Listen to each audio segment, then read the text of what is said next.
Hello there, and welcome to Deep Sleep Theory.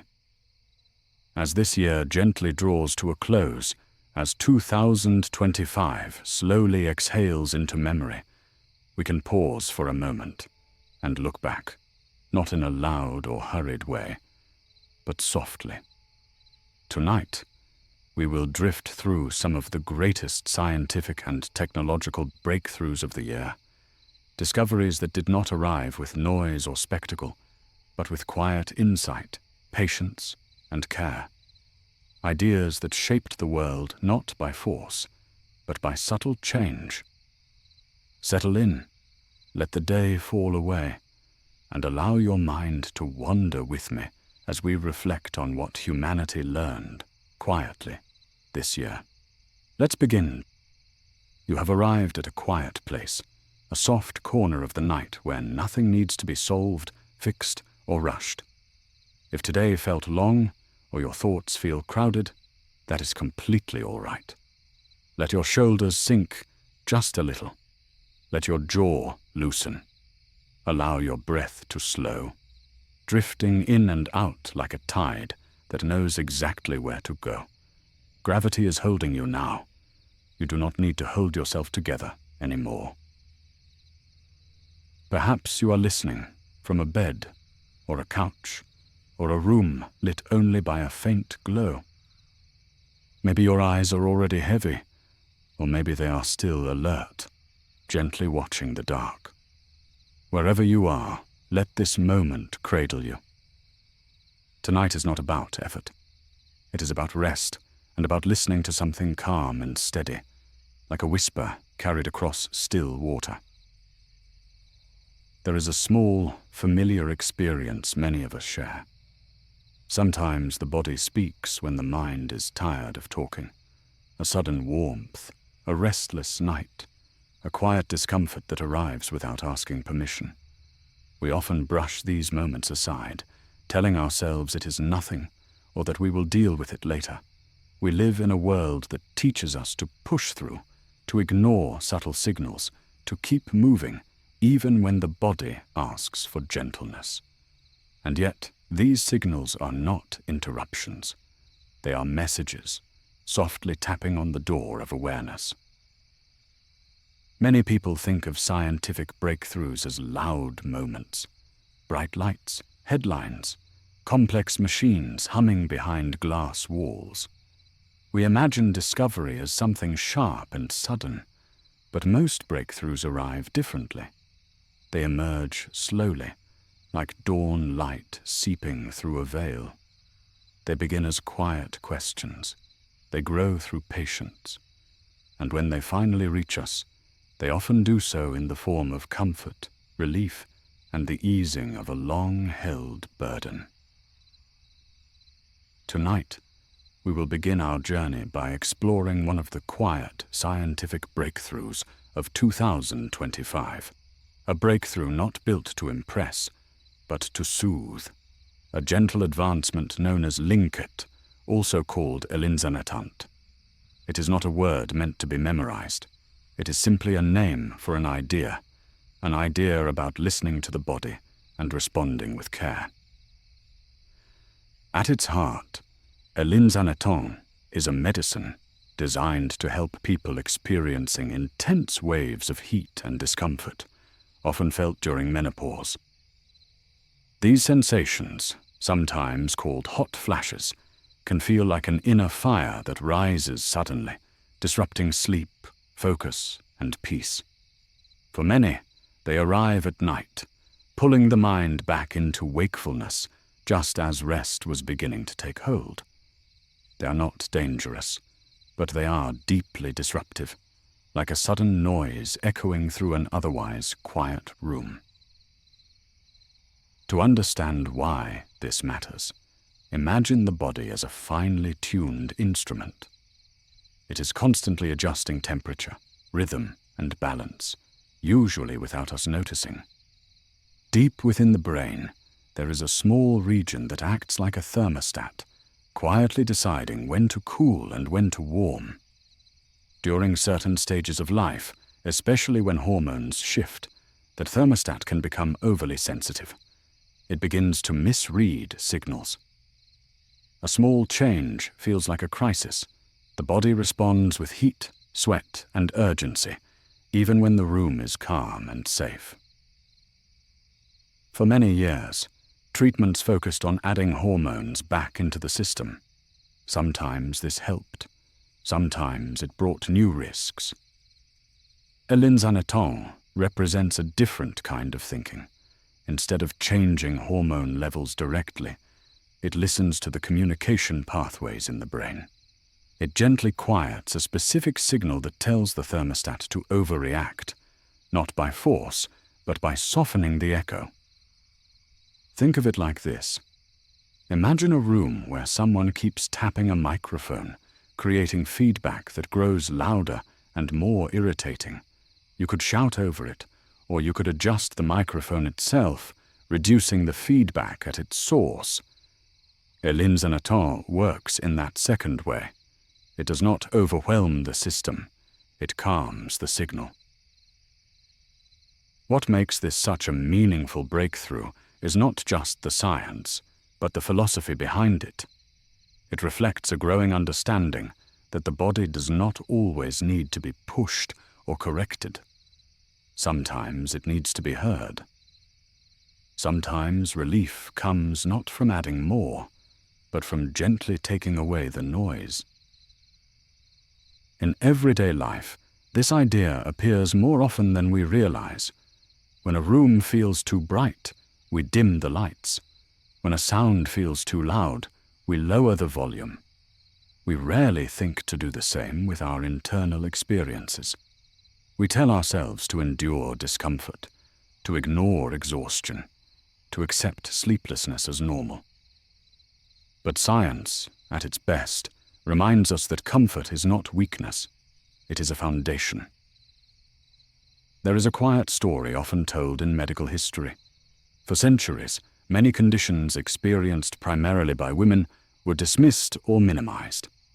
Pain was labeled imaginary. Discomfort was called normal. Sleep loss was brushed aside. Progress came slowly, through researchers who listened carefully, who believed the stories they heard, and who asked better questions. Elinzanetant is part of that longer story, a story of finally paying attention. Picture a woman lying awake in the early hours of the morning. The world is silent. The air is cool. Yet her body feels like it is glowing from the inside. Her thoughts scatter, rest slips away. Now imagine that same night, months later.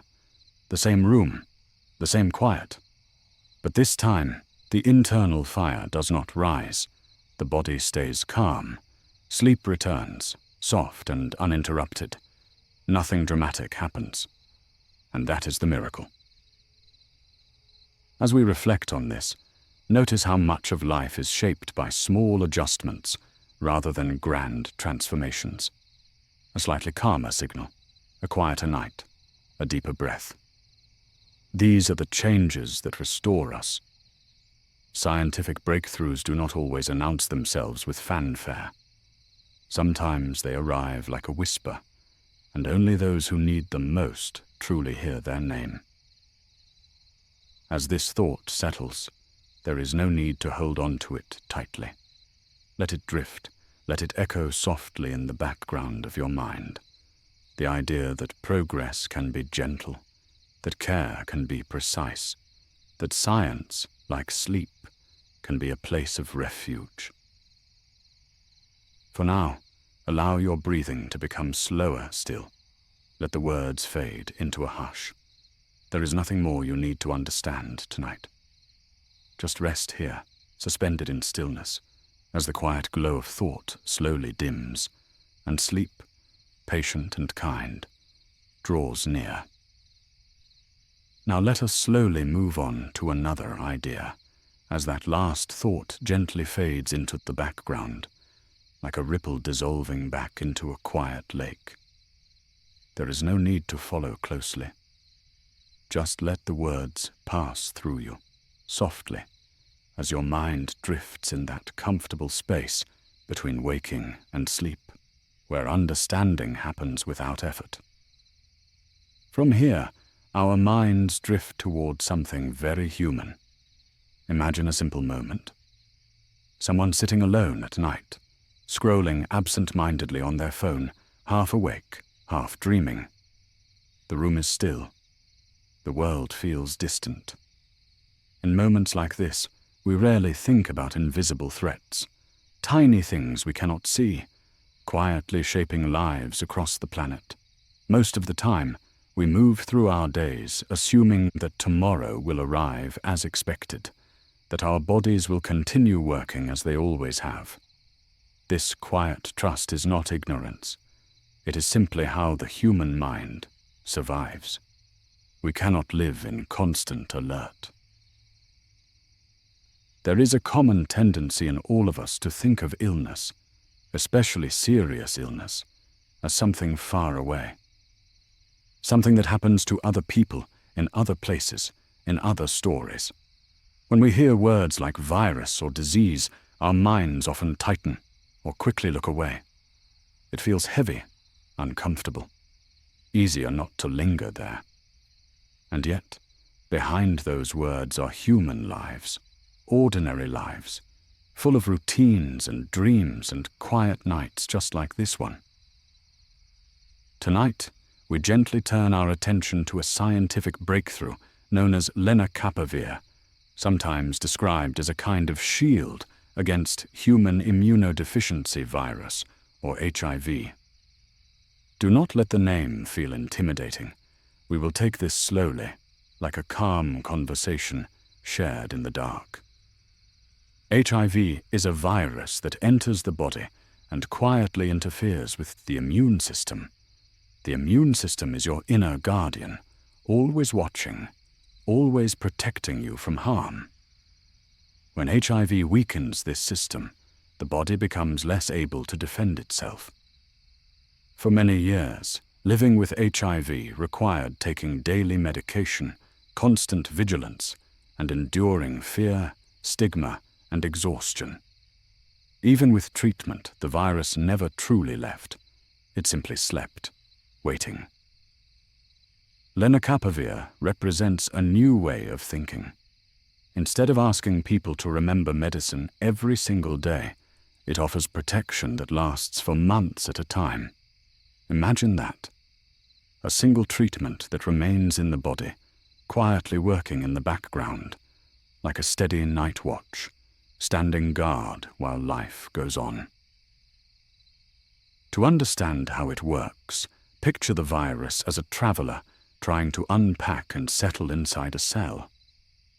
Most medicines try to stop the traveler after they have already moved in. Lenacapavir works earlier. It interferes with the virus' ability to open its suitcase in the first place. Without unpacking, the virus cannot build what it needs to survive. It remains stuck, inactive, unable to spread, not destroyed in a dramatic way, but gently neutralized. Why does this matter beyond medicine? Because it changes how people experience their own lives. When protection becomes long-lasting and quiet, fear loosens its grip. People can think about relationships, plans, futures, and rest without constant interruption. It restores something subtle but powerful, a sense of normal time. Days that are not organized around survival, but around living. There is a deeper idea resting here. Humans have always searched for ways to create safety that does not demand constant attention. We lock doors so we can sleep. We build shelters so we can dream. Lenacapavir fits into this ancient pattern. It is not just a drug. It is a continuation of our desire to create spaces where the mind can rest. There is a historical echo worth sharing. In the early days of HIV, the diagnosis felt like a ticking clock. Treatments were limited. Fear spread faster than understanding. Over time, science chipped away at that fear, slowly, patiently. Each advancement did not erase the past, but it softened the future. Lenacapavir stands as one of those softening moments. a reminder that progress does not always arrive with noise. Sometimes it arrives like a blanket placed gently over trembling shoulders. Imagine a community where prevention no longer depends on daily reminders, where protection is steady, quiet, and reliable, where stigma loses power because fear has less space to grow. This is how reality shifts, not through sudden miracles, but through consistent care. As you rest here, let this idea dissolve into something abstract and comforting. The notion that humanity is learning how to protect without burdening, how to guard without demanding constant awareness. Like breathing, like sleep itself, the most powerful systems are the ones that work best when we barely notice them. There is nothing to conclude, no lesson to memorize, just the image of an unseen shield, calm and patient, standing watch as the world sleeps. Let that image fade now slowly into the dark. Let your thoughts become softer, more distant, as if drifting beyond the edge of language into a quiet, endless night where rest comes naturally and nothing asks anything of you at all. Now, let us slowly move on to another idea, as the last thought fades into the background like a dim star slipping behind a veil of cloud. You do not need to follow closely. You can listen loosely, letting the words pass through you the way moonlight passes through a quiet window. If your mind drifts, that is perfect. If you catch only fragments, that is enough.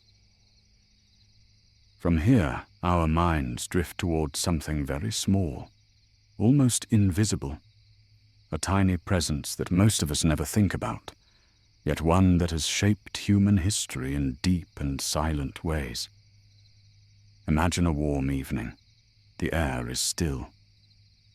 Somewhere nearby, there is the faint hum of insects. Perhaps you are half asleep, wrapped in sheets, aware only of the rhythm of your breath. In moments like this, it is easy to forget how much of life happens beyond our awareness, in places too small or too distant to notice. There is a common human tendency to think that the greatest dangers are loud and obvious. Storms, fires, accidents, things we can see and hear and prepare for. But some of the most powerful forces in history have been quiet. They move without sound. They change lives without announcement. Malaria is one of these forces. For thousands of years, it has drifted through human history like a shadow, carried by a simple mosquito, touching millions of lives, especially in warm regions where night air feels heavy and still. Many people think of malaria as a problem of the past, something written in old textbooks or distant news stories. Others think of it as unavoidable, a fact of life in certain parts of the world. It becomes background noise, something we stop questioning because it has always been there. And when something has always been there, we assume it always will be. But tonight, in this soft and unhurried space, we introduce a quiet shift in that story, a scientific breakthrough known as GanLum, a name that does not shout, a name that rests gently on the tongue. GanLum represents a new kind of malaria cure, one that does not rely on long, complex treatments or repeated doses over many days. Instead, it offers the possibility of clearing the illness fully, carefully, and completely. To understand this, imagine malaria as an uninvited guest that sneaks into the body and hides. It enters through a mosquito bite, travels into the blood, and then finds shelter inside the liver and red blood cells. Once inside, it multiplies slowly, causing waves of fever, chills, weakness, and confusion. For centuries, treatments tried to chase this guest away, sometimes succeeding, sometimes only forcing it to hide again. GanLum works differently. Rather than chasing the illness endlessly, it focuses on stopping its ability to survive at all. In simple terms, it interferes with the life cycle of the malaria parasite, gently but decisively. It removes the conditions the parasite needs in order to exist, like quietly turning off the lights and locking the doors in an empty house.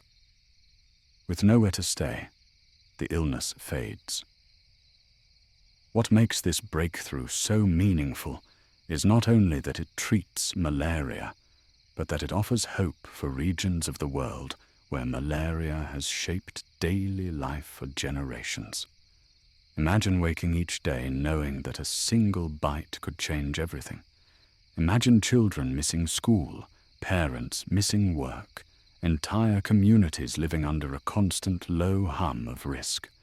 When a cure becomes simple and reliable, life opens, futures widen, sleep becomes safer. This idea matters because it reminds us how deeply connected we all are, even across distance. A discovery made in a laboratory can ripple outward into villages, homes, and quiet nights half a world away. It changes how people think about tomorrow. It changes how parents watch their children sleep. It changes the feeling of dusk. There is a well-known moment in history when humans first began to understand that invisible organisms cause disease. Before that, illness was blamed on bad air, curses, or fate. When microscopes revealed hidden worlds, reality shifted. What was once mysterious became understandable. What was once inevitable became treatable. GanLum belongs to this same lineage of gentle revelation. It does not fight loudly. It clarifies. Picture a small clinic in a rural place. The walls are simple. The air is warm. A patient arrives with fever and fatigue, symptoms that once would have meant weeks of suffering or worse. This time, treatment is given calmly. Days later, strength returns. Life continues. Nothing dramatic happens. And again, that is the miracle. As this idea settles into stillness, there is no need to hold on to its details. Let the meaning remain soft. Let it dissolve slowly, like mist under early sunlight. Science moves forward not only through brilliance, but through compassion, patience, and the desire to reduce suffering quietly. Now allow this thought to dim. Let it sink beneath the surface of awareness. The night is wide. Your breath is slow. Somewhere far away, progress continues its gentle work. And here, in this moment, you are safe, drifting deeper into rest, as the idea fades into darkness, leaving only calm behind. As that last thought fades into the background, like ripples smoothing out on a dark lake, let us slowly move on to another idea. There is no need to focus sharply. Simply allow your mind to drift, to hover gently as we explore something quiet and reassuring together. If your awareness slips in and out, that is perfectly fine. These words are meant to be a soft presence, not a demand. Imagine an ordinary day, a calm afternoon. Someone steps outside, breathes in the air, and everything feels normal. Then, without warning, the body reacts, the throat tightens, breathing becomes difficult, the heart begins to race. For people with severe allergies, this possibility lives quietly in the background of daily life. Most of the time it stays distant, like a shadow at the edge of awareness. But the knowledge of it is always there, tucked into pockets, bags, and routines. Many people think of emergency medicine as something dramatic, sharp movements, urgent hands, bright rooms, and loud instructions. When we imagine life-saving tools, we often imagine pain as part of the process, a needle, a sting, a moment that must be endured to survive. And because of this, fear sometimes grows around the very thing meant to protect us. Fear of needles, fear of using the tool incorrectly, fear of freezing when action is needed most. This is a deeply human response. We avoid thinking about emergencies because they feel overwhelming. We tell ourselves that preparation can wait. We trust that someone else will know what to do. And yet, emergencies rarely announce themselves politely. They arrive suddenly, when the mind is least prepared to think clearly. From here, our minds drift toward a quiet scientific breakthrough known as Neffy, a simple idea with profound implications. Neffy is a needle-free way of delivering epinephrine, the medicine used to stop severe allergic reactions. Instead of an injection, it comes as a gentle nasal spray. A small action, a simple breath. Relief delivered without pain. To understand why this matters, let us slow down and explain it gently. In a severe allergic reaction, the body overreacts to something harmless, like food or a sting. The immune system releases chemicals that cause swelling, trouble breathing, and a dangerous drop in blood pressure. Epinephrine is a medicine that quickly tells the body to calm down. It relaxes airways, tightens blood vessels, and gives the body time to recover. For many years, epinephrine has been delivered through injections. These devices saved countless lives, but they also came with challenges. They required confidence. They required overcoming fear. They required quick, precise action during moments of panic. For children, for caregivers, and even for adults, this could feel like too much. Neffy changes the shape of that moment. Instead of preparing for a needle, the person simply uses a nasal spray. No sharp pain, no complicated steps, just a calm motion, like using a gentle mist. This simplicity matters more than it may seem. In moments of fear, the body struggles with fine motor skills. The simpler the action, the more likely it is to happen in time. This idea reaches beyond medicine. It touches something deeper about how humans interact with danger and safety. When protection feels accessible, we feel calmer. When help feels gentle, we are more willing to accept it. Think about how different it feels to ask for help when it comes without judgment or discomfort. The same principle applies here. In everyday life, we see this pattern again and again. People delay seeing a doctor because they fear procedures. They avoid learning first aid because they worry about doing it wrong. They put off preparation because imagining worst-case scenarios feels uncomfortable. A solution that reduces fear does more than solve a technical problem. It changes behavior. There is a quiet story often shared among parents of children with allergies. A child carries an emergency device but feels scared of it. They know it helps, but they also fear the pain. This fear becomes part of their identity. They feel fragile, different. Now imagine that same child knowing that help comes without a needle. The fear softens, confidence grows. The world feels a little safer. Historically, many breakthroughs followed this pattern. The most powerful innovations are not always faster or stronger. They are kinder. When seatbelts became easier to use, more people wore them. When medicines became easier to take, more people followed treatments. Progress often arrives by reducing friction, by smoothing sharp edges. As you rest with this thought, notice how much of peace comes from knowing that help is nearby and gentle. That safety does not have to hurt. That care can arrive quietly, without drama. Neffy is not just a medical device. It is a reminder that survival does not need to be frightening, that protection can be soft. Let this idea float now, like a faint glow in the distance. There is nothing you need to remember, nothing you need to act on, just the feeling that somewhere science is learning how to meet humans where they are, with compassion and simplicity. As the words begin to thin, allow them to dissolve into the dark. Your breathing continues on its own.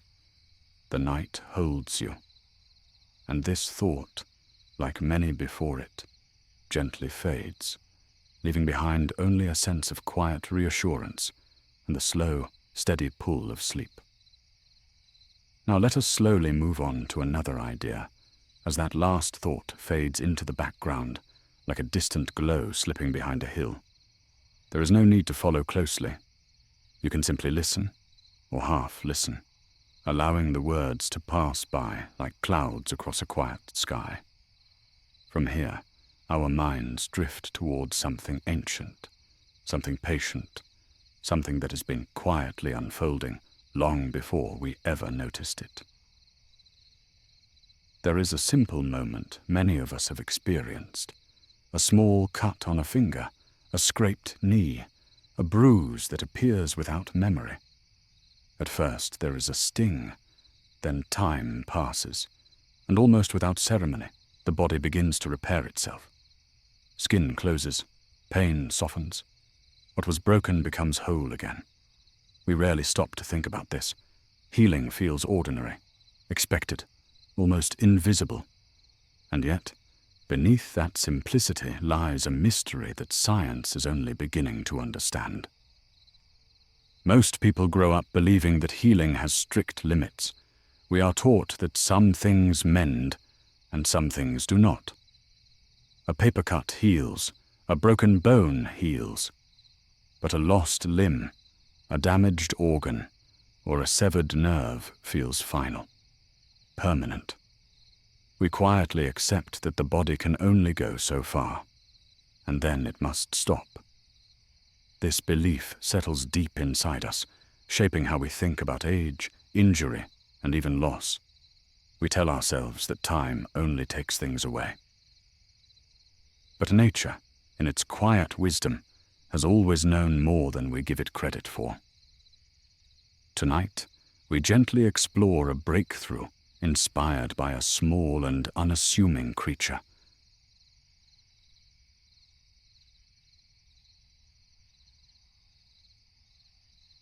The salamander, a creature that lives close to water and shadow, moving slowly through damp earth and moonlit leaves. It does something that feels almost impossible. When it loses a limb, it grows it back. Not a scar, not a replacement, but a fully formed limb, complete and functional, as if nothing had ever been lost. For a long time, this ability was treated like a curiosity, a strange trick of nature, something to admire, but not something to understand. But scientists kept watching, quietly, patiently, asking a simple question. How does the salamander remember how to become whole again? And slowly, like a whisper becoming clearer, an answer began to emerge.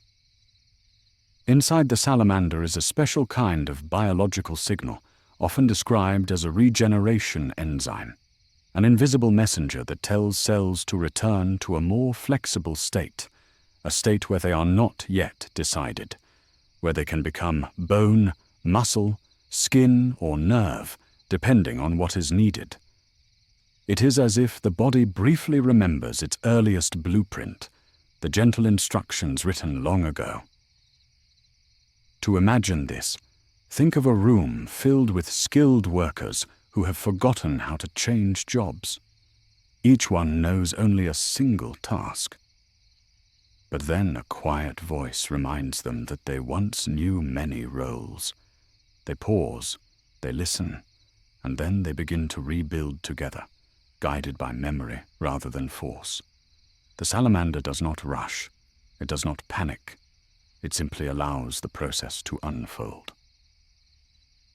What makes this discovery so meaningful is not just the possibility of regrowing limbs one day, but what it teaches us about the nature of repair. Healing is not always about replacing what was lost. Sometimes it is about remembering what is still possible. In human life, we often carry invisible injuries, emotional losses, missed chances, versions of ourselves we think are gone forever. We tell ourselves there is no going back, that we must live with what remains. Yet the salamander offers a softer idea, that within us there may still be quiet instructions waiting to be heard, not instructions to become who we were, but to become whole in a new way. Science is beginning to explore whether similar regenerative signals exist in humans, dormant and hushed, waiting for the right conditions to awaken. There is a gentle story often shared among researchers, a moment when scientists first observed cells at the injury site of a salamander limb.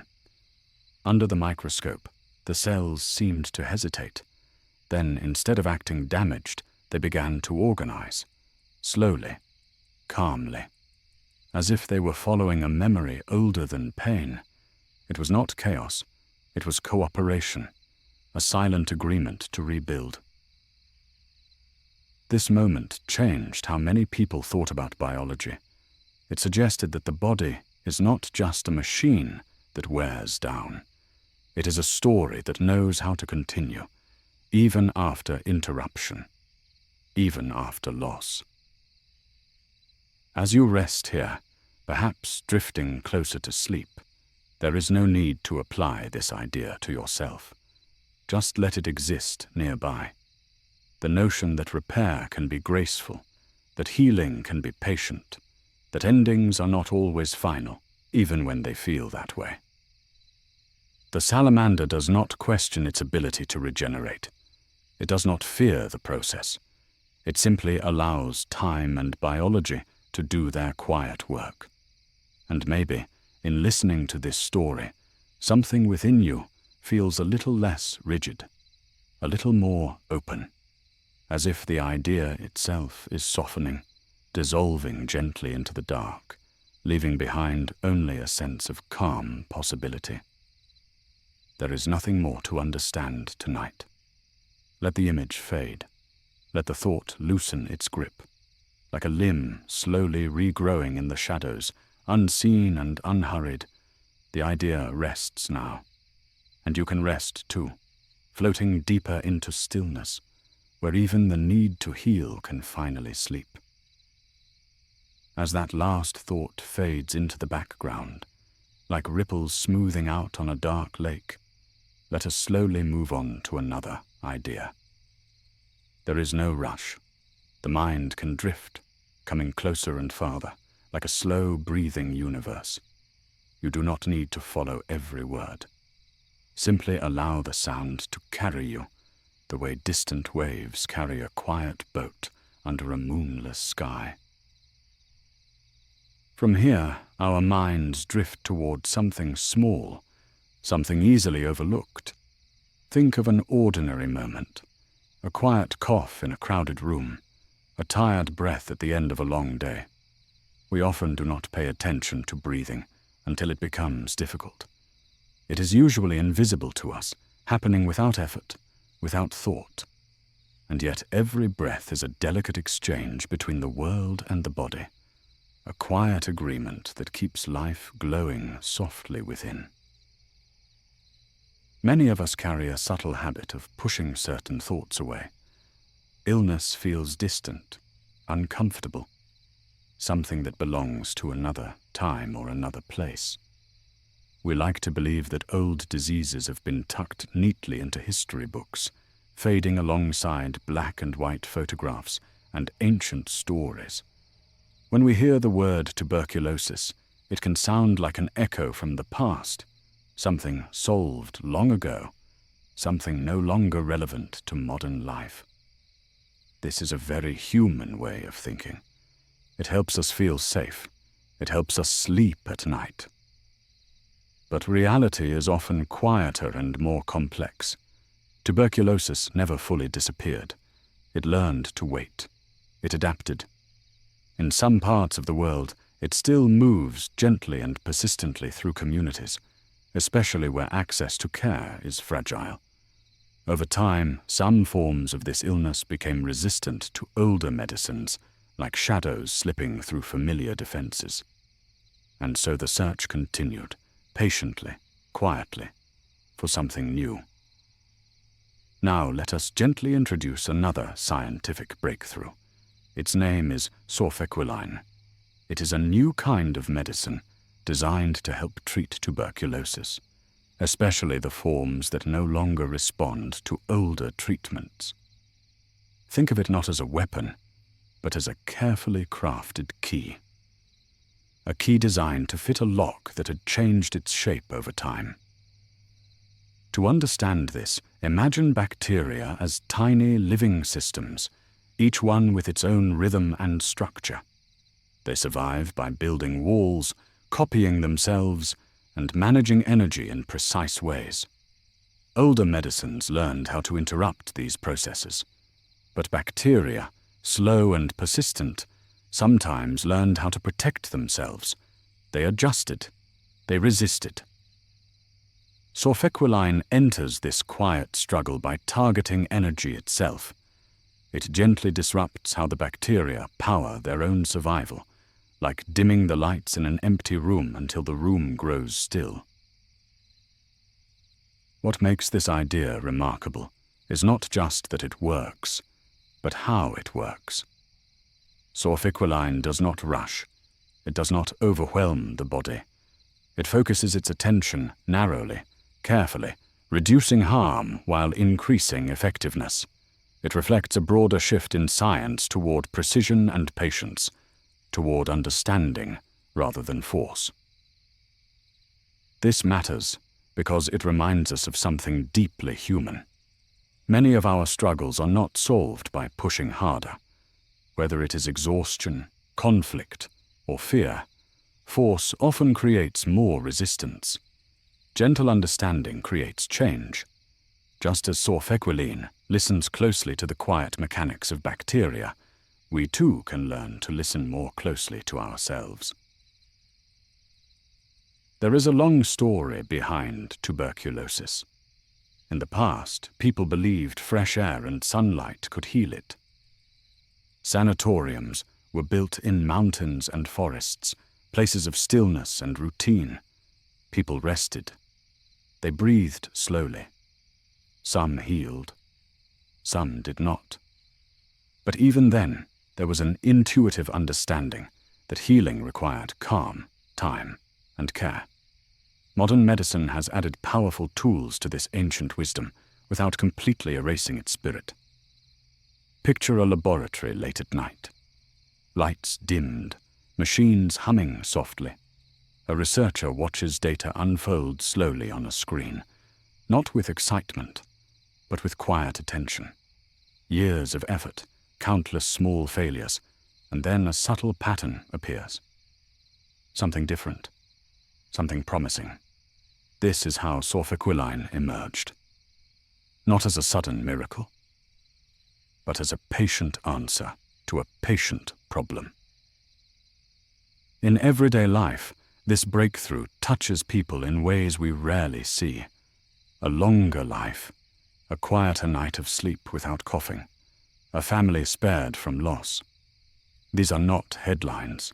They are whispers of relief moving through the world, unnoticed by most, treasured by those who feel them. As we sit with this idea, notice how it mirrors the rhythm of this moment. Nothing dramatic is happening. No sharp ending is required. The thought can simply soften and dissolve, like breath fading into darkness. Sorfequiline becomes less a name and more a symbol of gentle persistence, of humanity quietly caring for itself across time.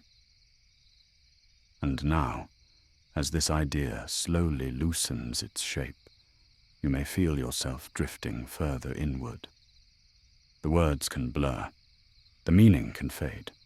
What remains is a sense of calm continuity, science moving softly forward, breath moving softly in and out, the night holding everything in a deep, patient hush. Now let us slowly move on to another idea, as that last thought fades gently into the background, like ripples settling after a stone sinks beneath still water. There is no need to follow every word closely. You can listen loosely, letting meaning come and go, like stars appearing and disappearing behind thin clouds. From here, our minds drift toward something warm and quietly astonishing, something that feels almost like science fiction, yet has already begun to exist. Imagine a moment that feels very ordinary, a hand resting over the chest, a slow breath in, a slow breath out. The steady rhythm beneath your palm has been with you since before you could remember anything at all. It works without asking for thanks. It continues through joy and worry, through sleep and waking, through every silent second. Most of the time we hardly notice it. The heart is faithful in that way. It does not demand attention unless something goes wrong. And when something does go wrong, many of us feel an instinctive fear.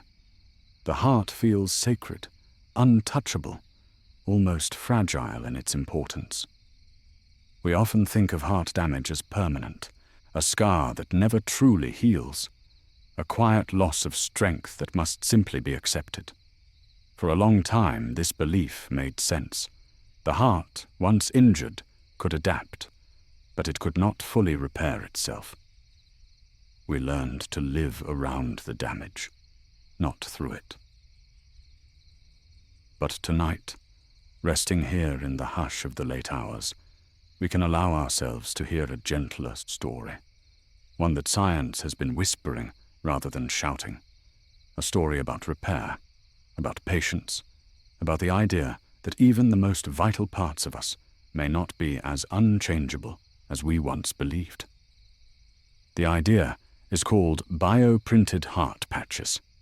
The name may sound technical, but the concept is surprisingly tender. At its core, it is about helping the heart heal itself, not with metal or plastic, but with living tissue that knows how to belong. To understand this, imagine a piece of fabric that has torn. Traditionally, you might stitch over it, reinforcing the weak spot, but never truly restoring the original weave. A heart patch works differently. Instead of covering the tear with something foreign, scientists create a small piece of living heart tissue, carefully designed to match the body. This patch can then be placed over damaged areas of the heart, where it slowly integrates, like a vine finding a wall to climb. The process begins with cells. Simple, quiet cells that already understand how to beat, how to carry signals, how to cooperate. Using advanced printers, not unlike the machines that place ink on paper, scientists guide these cells layer by layer into shapes that resemble real heart tissue. But instead of ink, they use life. Instead of paper, they use a soft, supportive structure that dissolves over time, leaving only living material behind. What is remarkable is not just that this can be done, but that the heart recognizes it. The patch does not feel like an intruder. It begins to pulse. It joins the rhythm. Slowly, gently, the damaged area gains strength, not by replacement, but by renewal. This matters because it changes how we think about healing. In daily life, we often assume that once something breaks, it can never be the same again. We apply this belief to our bodies, our relationships, even our sense of self. We learn to live around old injuries, telling ourselves that adaptation is the best we can hope for. But bioprinted heart patches suggest another possibility. That repair does not always mean returning to the past. Sometimes it means growing something new that still fits.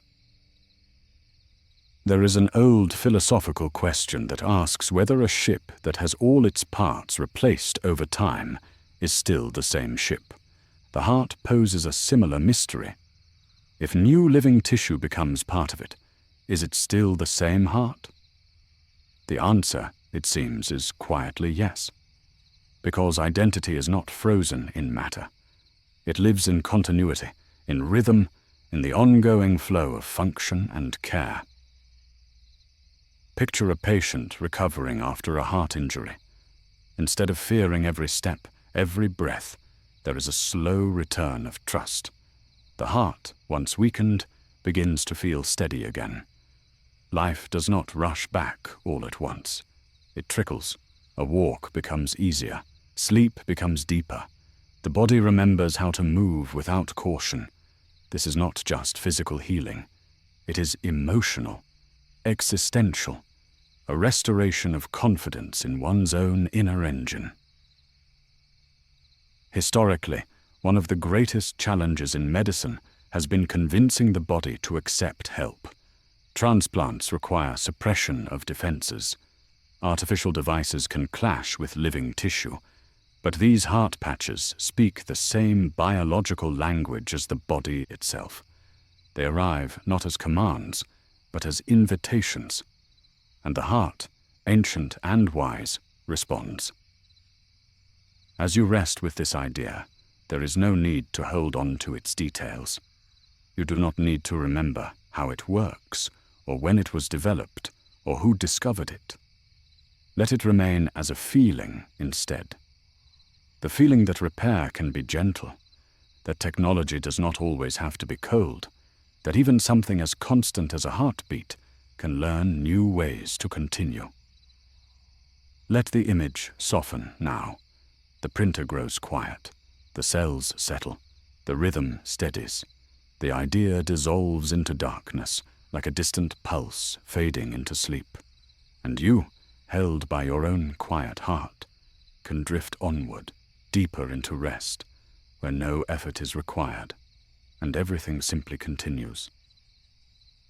As that last thought fades into the background, like a star slowly dimming at the edge of the sky, let us gently move on to another idea. There is no need to fully wake your mind. You can listen loosely now, letting the words drift through you, the way moonlight slips through a curtain. Nothing here demands attention. Everything arrives softly, then passes on its own. There is a quiet moment many people know well. Sitting in a waiting room, the hum of air, the slow ticking of a clock, perhaps flipping through old magazines, not really reading, just passing time. In places like these, thoughts about health sometimes surface, not sharply, just gently. A passing awareness of the body, a reminder that we are made of living, changing things. Most of the time, we move on quickly from these thoughts, turning our attention back to everyday life. As humans, we have a tendency to look away from illness unless it touches us directly. We tell ourselves that serious diseases are distant, rare, meant for someone else. This is not denial. It is a form of self-protection. The mind prefers calm ground. It prefers familiar routines. And so certain words are avoided. Certain topics are kept quiet. Yet beneath that silence, progress has been unfolding, patient and steady. From here, our minds drift toward a profound and hopeful scientific idea, often described as the possible end of cervical cancer. This does not mean the end arrived suddenly, like a switch being flipped. Instead, it came together slowly, like many small streams joining into a calm river. It is the story of understanding, prevention, and care aligning at the right moment in time. Cervical cancer is a disease that begins in the cervix, a part of the body that plays a role in reproduction. For many years, this cancer was one of the leading causes of death for women across the world. It often developed quietly, without clear signs at first. By the time it was discovered, It had already grown strong. This made it frightening, not only because of its severity, but because of how silently it could arrive. Over time, scientists began to notice a pattern. Most cases of cervical cancer were linked to a very common virus called the human papillomavirus. This virus spreads easily and often causes no symptoms at all. In many people, the body clears it naturally. In some cases, however, the virus lingers. Slowly, over many years, it can change healthy cells into harmful ones. Understanding this connection changed everything. Instead of only trying to treat cancer after it appeared, science found a way to stop it before it ever began. Vaccines were developed to protect against the most dangerous forms of the virus. Simple screening tests were refined to detect early changes long before cancer could grow. Together, these tools formed a quiet shield. What makes this idea so meaningful is not only the science itself, but what it represents. It shows that some of the most feared illnesses are not mysteries meant to haunt us forever. They are puzzles that can be understood, and once understood, they can be softened, slowed, and in some cases, nearly erased from everyday life. This matters deeply to how we see the future. It changes the emotional weight carried by generations. A mother no longer fearing the same fate as her grandmother. A daughter growing up with protection already woven into her life without even realizing it. Safety becoming invisible. Peace becoming normal. In daily life, this kind of progress often goes unnoticed. A vaccination given quietly in childhood. A routine test completed without worry. No dramatic moment. No celebration. And yet, each small action bends the future in a gentler direction. It is like adjusting the course of a ship long before the storm appears. There is a well-known public health story often shared among researchers. When widespread vaccination and screening programs were introduced in certain countries, rates of cervical cancer began to fall steadily. Year after year, fewer diagnoses, fewer hospital rooms filled with fear, fewer families sitting in silence, waiting for news. Nothing loud announced this change. It simply happened, slowly, reliably, like night turning into morning. As you rest with this idea, notice how different it feels from the way we usually think about medical breakthroughs. There is no urgency here, no sharp edge. Just the quiet reassurance that knowledge, when applied with care, can ease suffering without asking anything dramatic in return. You do not need to remember details.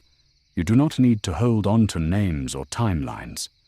Let the essence remain instead. The sense that some endings are gentle, that prevention is a form of kindness extended across time, that the future can be made softer, not through force, but through understanding.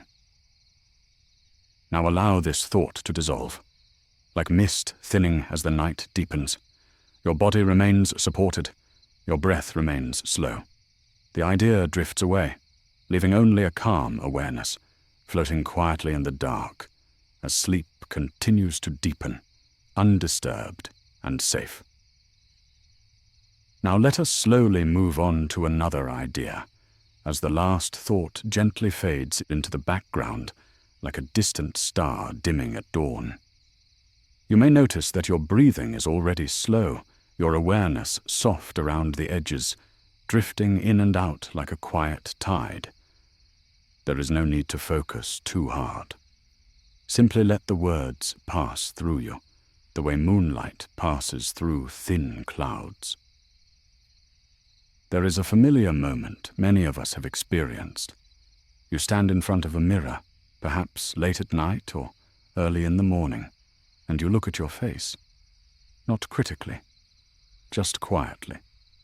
You notice subtle things, a tiredness around the eyes, a tension in the jaw, a faint shadow beneath the skin. Often, we shrug and move on. We assume these details mean nothing, or that they are simply part of life. We are used to thinking of the face as something cosmetic, something meant only to be seen, not understood. As humans, we have a tendency to separate the outer world from the inner one. We believe that true health hides deep inside the body, invisible and complex, while the surface tells us very little. We go to doctors only when pain becomes loud. We wait for symptoms to announce themselves clearly. We are not careless. We are simply busy. And we have learned to believe that understanding health requires machines, tests, needles, and long explanations. But there is another way of seeing, a quieter way, one that begins with the idea that the body is always communicating, even when it whispers. From here, our minds drift toward a gentle technological breakthrough known as AiSHA. This name refers to a system that uses artificial intelligence to read subtle patterns in the human face, not to judge beauty, not to invade privacy, but to quietly notice signs of health and imbalance long before a person feels unwell. At its simplest, AiSHA works by observing tiny details that the human eye often overlooks.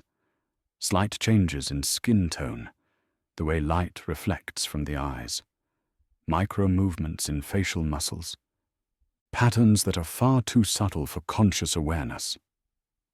These details are captured through a simple scan, often using a camera no different from the one in a phone or tablet.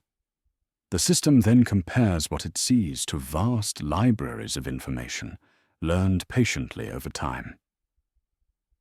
You can imagine it like this.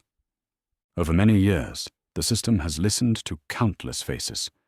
Faces of people who were well, faces of people who were just beginning to feel unwell, faces of people before and after diagnosis.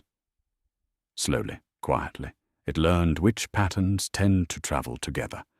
It learned how the face changes when the body is under stress, when inflammation begins, when fatigue deepens, or when balance starts to slip. What makes this idea so gentle is that it does not ask the body to bleed or ache or break down in order to be understood. It simply looks, and in looking, it listens. This matters more than it may first appear, because so much of human suffering comes not from illness itself, but from delay, from not knowing, from realizing too late that something has been quietly drifting out of balance. AiSHA offers a softer timeline, a chance to notice early, a chance to respond with care rather than urgency. In everyday life, this mirrors something deeply human. Think of how you can tell when someone you love is tired, even when they say they are fine. You see it in their eyes, in the way their face rests. You do not need numbers or charts. You simply know. AiSHA is built on that same intuition, translated into a language machines can understand. There is a well-known idea in science that what we measure shapes what we notice. For a long time, medicine measured only what could be extracted, sampled, or quantified in obvious ways: blood, tissue, images from deep inside the body. But long before modern tools existed, healers watched faces. They noticed color, expression, stillness. The face has always been a map. We simply forgot how to read it. One gentle story, often told in medical history, speaks of ancient physicians who could sense illness by sitting quietly with a patient, watching their breathing and gaze. They believed the face carried echoes of the entire body. Modern technology, in its own quiet way, is circling back to this wisdom, not replacing doctors, but supporting them, not making decisions but offering insight. Imagine a future moment. A person sits comfortably at home. No fear, no rush. A simple scan is taken. The system notices a pattern suggesting stress on the body. Nothing alarming. Just a soft nudge, a suggestion to rest more, to hydrate, to check in with a professional before discomfort ever begins. Health becomes less about crisis and more about harmony. As this idea settles, there is no need to hold it clearly in mind. Let it blur. Let it soften, like a reflection on water that slowly dissolves as the surface grows still. The thought does not need to end. It can simply fade, gently folding into the quiet darkness, where understanding rests without effort, and sleep continues its slow, patient drift. As that last thought fades gently into the background, like ripples smoothing across a quiet lake, let us slowly move on to another idea. There is no need to focus too hard. Just allow the words to arrive and pass, like distant stars drifting across a dark sky. You may feel yourself floating between listening and dreaming, and that is exactly where you are meant to be. From here, our minds drift towards something very simple, something most of us rarely think about anymore. Think back to childhood mornings when the world felt smaller and safer. The sound of birds outside a window, the warmth of a blanket, a parent checking your forehead with the back of their hand, making sure you were well. For many of us, illness was once a common visitor, arriving quietly, sometimes staying longer than expected. And yet, over time, something changed. Certain sicknesses simply stopped appearing, not because they vanished on their own, but because people worked together, patiently and carefully, to make it so. There is a common human tendency to notice danger more than absence. We are very good at seeing what goes wrong, but not always at seeing what no longer happens. When a storm passes, we remember the thunder, not the calm that follows. When a disease disappears, it becomes invisible, fading from memory. Many people grow up never seeing certain illnesses at all, and so they feel distant, unreal, like stories from an old book. This can make it easy to forget how fragile health once was, and how much quiet effort it took to protect it. Tonight, we gently explore the idea of measles elimination. Measles is a virus that once spread easily through the air, especially among children. It caused fever, rashes, and in some cases, serious complications. Long ago, it moved through communities like an uninvited guest, leaving exhaustion and worry behind. People accepted it as unavoidable, the way one accepts rain or nightfall. But science slowly taught us that this did not have to be the case. Measles elimination does not mean the virus was magically erased from existence. Instead, it means that in many parts of the world, measles can no longer spread freely. This happens when enough people are protected, so the virus has nowhere to go. Protection comes from vaccines, which gently teach the body how to recognize and defend itself. It is like showing the immune system a picture of a stranger before they ever knock on the door, so the body knows how to respond calmly and effectively. Imagine a village where every home has a small lantern by the door. One lantern alone does not light the whole village. But when enough lanterns glow together, the darkness has no place to settle. In the same way, when enough people are protected, measles cannot find new hosts. It fades, not with noise, but with silence. This idea matters because it reveals something profound about how humans shape reality together. Health is not only personal, it is shared. When one person is protected, They help protect others, including babies, elders, and those whose bodies cannot respond as strongly. Measles elimination is not just a medical achievement. It is a quiet agreement between millions of people across time and space to care for one another in ways we may never see.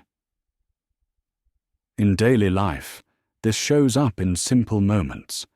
A child playing freely without fear of severe illness. A parent sleeping peacefully through the night. A hospital bed that remains empty. These are not dramatic scenes, but they are deeply meaningful. Happiness often hides in what does not happen, in the illness that never arrives, in the worry that never takes root. There is a gentle historical story tied to this. Before vaccines were common, measles outbreaks were expected events. Schools would close, families would brace themselves. Then, over decades, vaccination programs spread quietly from one community to another. Rates of illness dropped. Entire generations grew up without witnessing the disease at all. It was not one heroic moment, but thousands of small decisions repeated patiently, year after year. Scientists later looked back and realized something remarkable. In places where vaccination remained strong, measles transmission stopped entirely. The virus could not sustain itself. It was like a fire running out of fuel. This was not just prevention, it was elimination. As you rest with this idea, notice how it mirrors sleep itself. Sleep is not forced. It emerges when conditions are right: safety, consistency, trust. Measles elimination works the same way. When care is steady and shared, harm gently recedes. There is no need to hold on to this thought now. Let it soften. Let it dissolve into the dark, like a lantern being slowly dimmed. The world continues its quiet work, even as you rest. And as the idea fades, all that remains is stillness, breath, and the slow, peaceful drift into deeper sleep. Now let us slowly move on to another ayah, as the last thought fades into the background like a dimming star. There is no need to wake yourself for this. You can listen from a distance, letting the words pass through you the way light passes through a thin veil. From here, our minds drift outward, away from the quiet room, away from the weight of the body, and gently into the vast hush of space. There is a moment many people know well. You step outside at night, perhaps to take out the trash, or simply to feel the air. You look up, almost without thinking, and there it is. The sky, wide, dark, calm, pinpricked with distant lights that feel ancient and unmoving. In that moment, everyday worries shrink. Bills, messages, unfinished tasks all soften, as if wrapped in shadow. The universe feels steady, untouched by human urgency. Most of the time, we imagine space as something far away and separate from us. We think of it as a backdrop, a silent painting that never changes. Or, when we do think about objects moving through space, we imagine danger immediately. Asteroids are often framed as threats, as sudden disasters racing toward us from the dark. It is natural to feel uneasy about things we cannot see or control.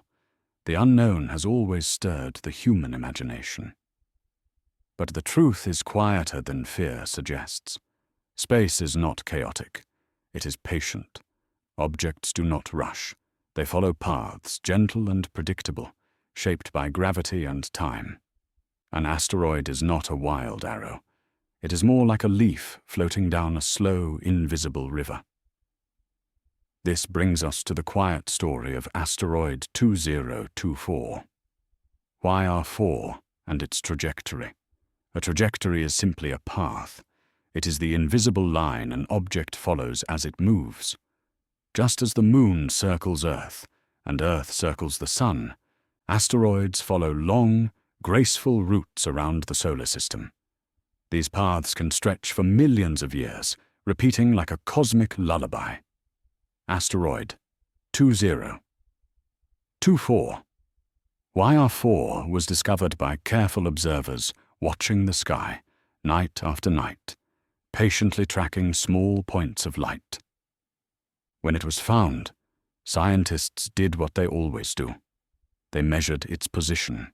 They watched how it moved.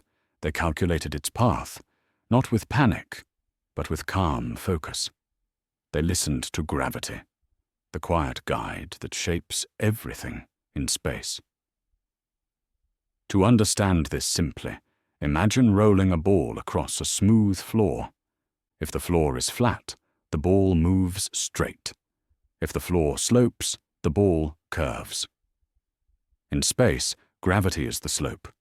Planets bend the path of asteroids just slightly, over long periods of time. With enough observations, the future path becomes clear, like predicting where a river will flow by watching its current. Why does this matter to us, lying here in the dark, listening softly? Because it reminds us of something deeply comforting.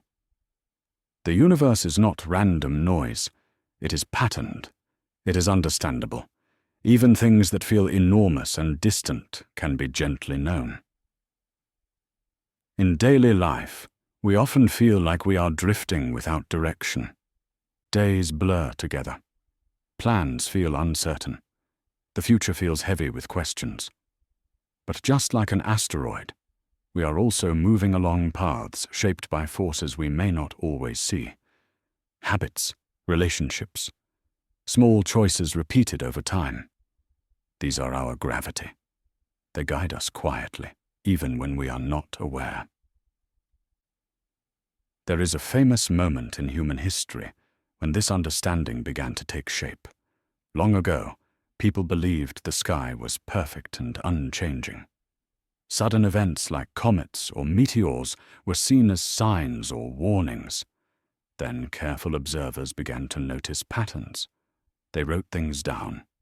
They waited. Slowly, fear gave way to understanding. The sky did not lose its mystery, but it gained meaning. With Asteroid 2024, YR4, there was no sudden alarm. There was simply observation, calculation, and reassurance. Its trajectory was mapped. Its future understood. The quiet work of science turned uncertainty into calm knowledge, not because danger was ignored, but because curiosity replaced fear. As you rest here, notice how similar this is to the mind itself. Thoughts appear suddenly, like objects from the dark, worries about the future, memories from the past. If we panic, they feel overwhelming. But if we observe them gently, without urgency, their paths become clear. They rise, they drift, and they fade. Space teaches us patience. It teaches us that not everything needs immediate reaction. Some things only ask to be watched, understood, and allowed to pass. Now let this idea soften. Picture the asteroid continuing its slow journey, silent and steady, far beyond sound or hurry. Picture the Earth turning peacefully, unaware and unharmed. Picture yourself floating, held by gravity, by breath, by stillness. There is nothing left to solve. The path is already unfolding. Let the darkness deepen. Let awareness blur at the edges. Like starlight fading at dawn, the thought dissolves gently, leaving only quiet and rest. As that last thought fades into the background, like a light slowly dimming at the edge of a quiet room, let us gently move on to another idea. There is no rush, no sharp turn, just a soft drifting, as if the mind is being carried from one calm shore to another. You may notice your breathing has become slower now. Deeper, almost automatic. That is a good place to be. Think for a moment about how you move through your day. Walking down a hallway, turning a corner, riding in a car as it curves gently along a familiar road. Most of the time, you do not go in perfectly straight lines. You lean into turns. You allow momentum to guide you. You let the path itself help you move forward with less effort. This is something the body understands naturally, even if the mind rarely notices it. Humans often imagine space travel as something loud and forceful. Rockets pushing hard against the sky, engines burning endlessly in the dark. We picture machines fighting against the vastness of space, straining to get where they are going. And because of this, we sometimes miss a quieter truth. The universe itself is already moving. Planets glide, moons circle, gravity flows like an invisible current, and the smartest journeys are the ones that learn how to drift with that current. From here, our minds drift toward a spacecraft on a long and patient journey, a mission called Europa Clipper. Its destination is not Mars and not Earth, but a distant moon of Jupiter named Europa, a world wrapped in ice, hiding a deep ocean beneath its frozen shell, an ocean that may hold the conditions for life. But reaching that distant place is not simple. Space is vast, fuel is precious, and so the spacecraft does something very gentle and very clever along the way. This is where the idea of the Mars assist enters the quiet story. In simple terms, a gravity assist is like borrowing a small push from a planet. The spacecraft approaches a world like Mars, not to land, not to stop, but to pass close enough that the planet's gravity gently reshapes its path. It is like swinging around a lamppost while running, letting the curve guide you into a new direction with more speed, without extra effort. Mars does not notice this moment. It continues along its ancient orbit, silent and red, unaware of the small visitor passing by. But for Europa Clipper, that brief encounter changes everything. The spacecraft gains speed, it adjusts its direction, it saves fuel, all by listening to the pull that is already there. People often think of progress as something that requires pushing harder, more energy, more force, more strain. When something feels difficult, we assume the answer is effort. But the Mars assist reminds us of another way. Sometimes the path forward becomes easier when we align ourselves with what already exists, when we stop resisting the curve and allow it to carry us. If you have ever felt stuck, tired, or unsure, you might recognize this pattern. There are moments in life when forcing an answer only creates more tension. And then there are moments when a small shift in angle changes everything. A conversation at the right time, a pause instead of a push, a rest that quietly restores momentum. These are human gravity assists, subtle, powerful, often overlooked. The Europa Clipper mission uses several of these planetary encounters, like stepping stones across a dark river.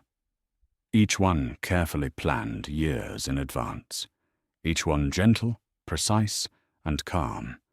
There is something deeply soothing about this kind of patience, a reminder that even journeys spanning billions of kilometers can be shaped by moments of quiet cooperation. Long ago, astronomers like Johannes Kepler and Isaac Newton began to notice that the same rules guiding falling apples also guide planets. Gravity was not just a force, it was a pattern, a relationship. Modern space travel is built on that ancient realization.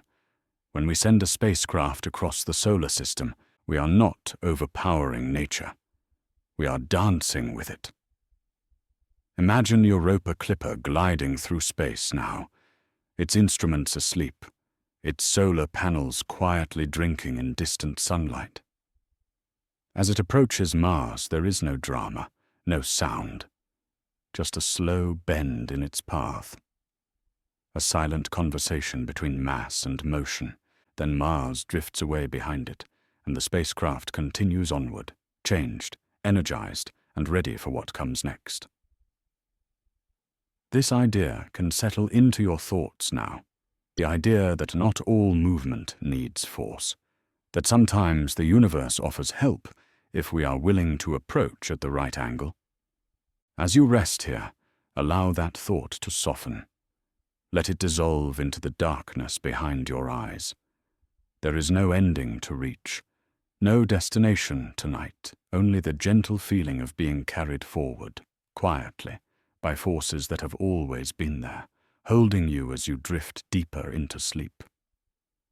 Now let us slowly move on to another idea, carried gently on the same quiet current.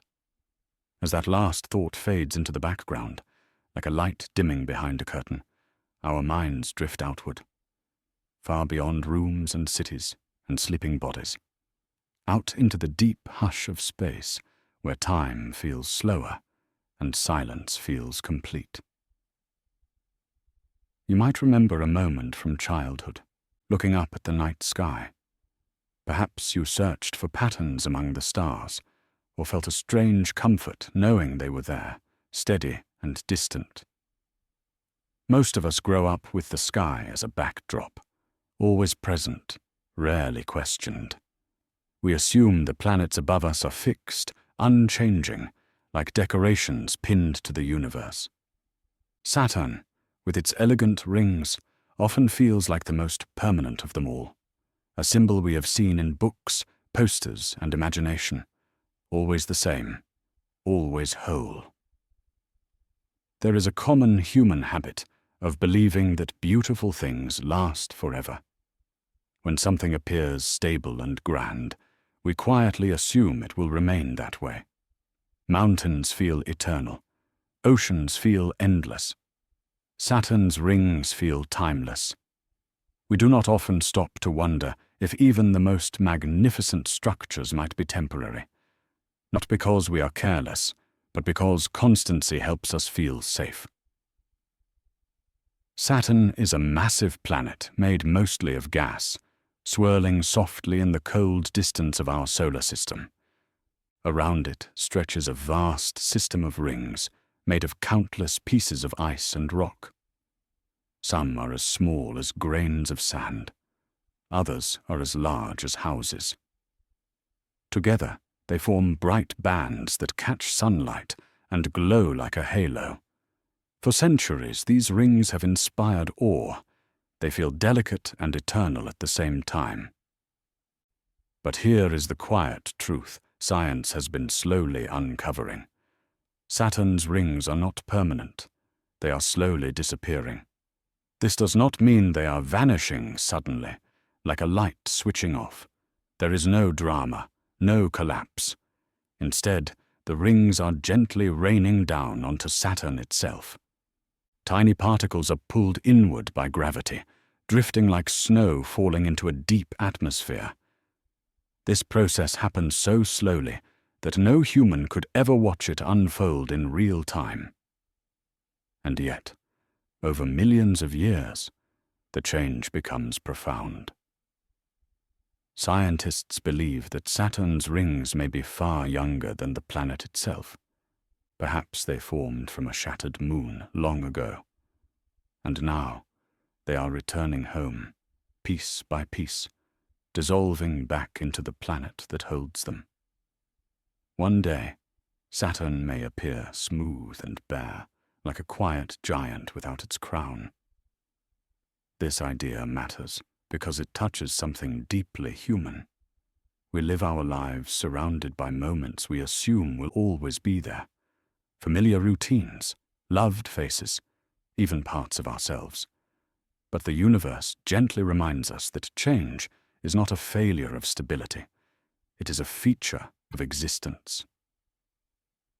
In daily life, we often resist change because it feels like loss. When something fades, we grieve its absence. But Saturn's rings offer a softer lesson. They are not being destroyed. They are being transformed. Their beauty does not end. It simply changes form. There is an old philosophical thought that nothing truly stays the same, even when it looks still. Rivers flow even when their surface is calm. Skin renews itself without asking permission. Planets evolve quietly over ages longer than memory. Saturn's rings remind us that time does not rush. It works patiently, almost kindly. Imagine ancient astronomers looking up at Saturn through early telescopes. The rings confused them. Some thought they were moons, others thought they were illusions.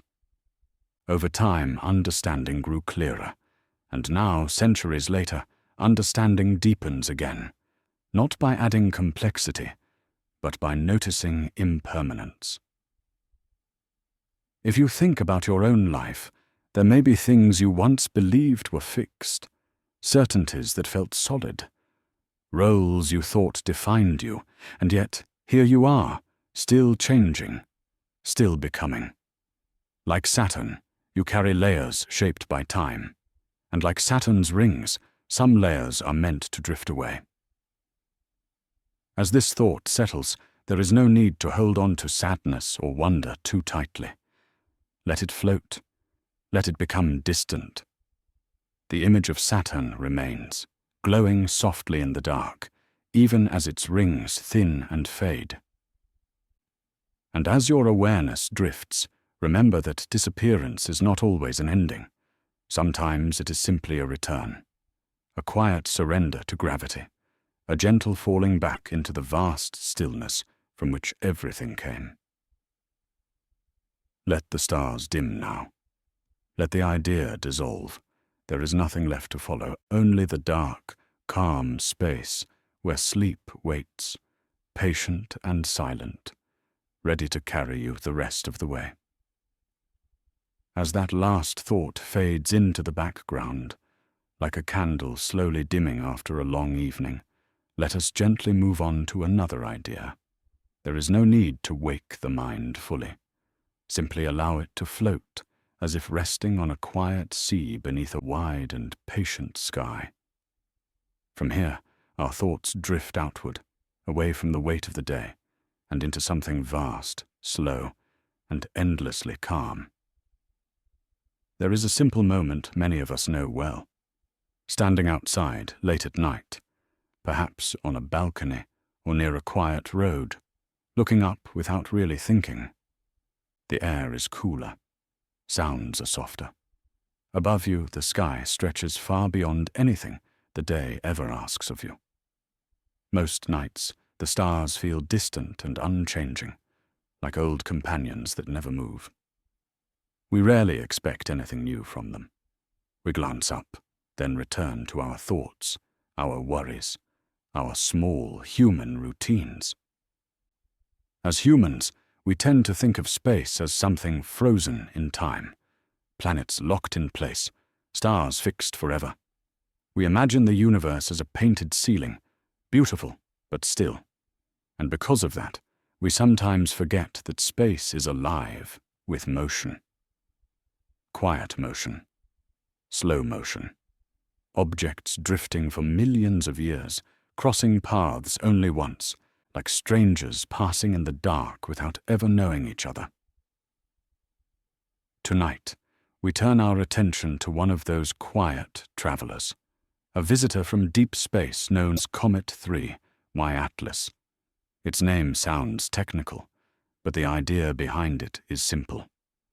It is a comet, a small body of ice and dust, moving through the solar system on a long and lonely journey.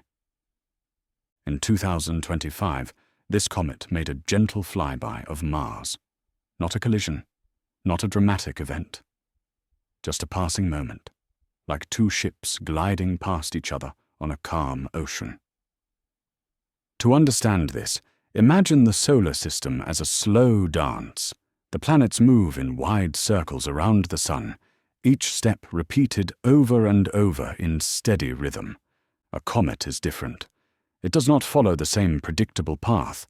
It comes from far away, from regions so distant that sunlight is only a faint memory. It travels for ages, carried by gravity, guided by invisible forces, until one day it passes near familiar worlds. When Comet 3Y Atlas passed by Mars, it offered scientists something rare, a chance to observe a visitor that had not been shaped by the inner solar system, a piece of ancient material preserved in deep cold, now briefly illuminated by the sun. Mars, with its orbit and its many watching instruments, became a quiet observer, witnessing this ancient traveler as it slipped by. Why does this matter, especially here, in the stillness of the night? Because moments like this remind us that the universe is not static, it is always becoming. Even when nothing seems to change, change is happening slowly, patiently, beyond our senses. Just as your body continues to breathe, even when you are not paying attention, the cosmos continues its motion whether we watch or not. There is something comforting in that thought. The universe does not rush. Comet 3. Atlas did not hurry toward Mars. It did not need to arrive on time. It simply followed its path, shaped by gravity and time. In the same way, your life does not need to unfold all at once. There is no deadline written into the stars. Things can pass by gently, leaving subtle traces rather than loud impacts. This flyby also quietly reshapes how we think about our place in space. Mars has long been a symbol of curiosity, a distant world we dream of visiting. Seeing a comet pass near it reminds us that planets are not isolated islands. They exist within a flowing environment, where dust, ice, and light constantly move between worlds. Even loneliness in space is relative. Everything is connected through motion. There is an old idea from astronomy that the materials which formed planets, oceans, and even life itself were delivered by ancient travelers like comets. Water carried across darkness, organic material drifting for ages until it found a home. Watching a comet pass. Mars is like watching history repeat itself, softly, without urgency. It is a reminder that the ingredients of life come from far away, arriving not with noise, but with patience. Imagine ancient humans thousands of years ago, lying on the ground at night, watching a comet streak slowly across the sky. They did not know what it was, but they felt its significance, a sign of movement, a reminder that the sky was not fixed. Tonight, scientists watch with instruments instead of bare eyes, but the feeling is the same: quiet wonder, gentle humility. As this idea settles, there is no need to hold on to the details. You do not need to remember the name, just the feeling. The image of something ancient passing by, something familiar. The sense that time is vast, and that not everything meaningful needs to happen close to home. Let the comet continue on its path now, fading into shadow, returning to the deep cold where it came from. Let Mars keep its silent watch, and let your thoughts loosen their grip, drifting like dust in low gravity. The universe moves on, softly, endlessly, and you are allowed to rest within it, cradled by stillness, as the dark grows deeper and sleep draws you gently under. Now let us slowly move on to another idea, as the last thought fades into the background like a distant shoreline slipping beneath the horizon. There is no need to follow closely. Just allow the words to drift past you, like stars moving quietly across a wide and patient sky. your body already knows how to rest. Your mind can simply float. From here, our awareness drifts toward something very small, yet strangely vast. Imagine a glass of water sitting on a table late at night. The room is silent. The water does not move. It seems ordinary, familiar, almost invisible in its stillness. We rarely stop to think about what is happening inside it. We trust that liquids flow, that they resist motion, that they behave the way they always have. And because they feel predictable, we do not question them. As humans, we have a tendency to believe that the world at small scales must behave like the world we touch every day. We imagine that atoms and molecules act like tiny solid beads, bumping into each other, slowing one another down. When something flows, we assume there must be friction, effort, resistance. We carry these assumptions quietly, rarely noticing them, because most of the time, they seem to work just fine. But nature, when observed patiently and gently enough, sometimes reveals a deeper stillness beneath motion, a place where familiar rules soften, a place where matter behaves less like an object and more like a whisper. This is where molecular superfluidity enters our quiet journey. To understand this idea, we begin with the simple concept of flow. Normally, when a liquid moves, it rubs against itself and against the surfaces around it. This rubbing is called friction. Friction is why honey pours slowly, why water swirls, why motion fades over time. Friction turns movement into warmth. It is the reason nothing moves forever. But under extremely cold conditions, something unusual can happen. Certain substances, when cooled to temperatures very close to absolute zero, enter a new state. In this state, the molecules stop behaving like individuals pushing past one another. Instead, they begin to act as one unified presence, a shared rhythm, a single quiet motion. This state is called a superfluid. In a superfluid, friction nearly disappears. The liquid can flow endlessly without slowing down. It can climb the walls of its container. It can pass through tiny spaces that should be impossible to cross. It behaves as if it has forgotten the idea of resistance entirely. Molecular superfluidity is the discovery that this strange behavior is not limited to simple atoms, but can also appear in more complex molecules. Molecules that have shape. Molecules that spin. Molecules that once seemed too complicated to ever move in perfect harmony. And yet, when conditions are calm enough, when energy is lowered and noise fades away, even these complex structures can enter a state of shared motion. They align. They cooperate. They flow as one. There is something deeply human about this idea. In daily life, we often feel friction everywhere, in conversations, in decisions, in our own thoughts.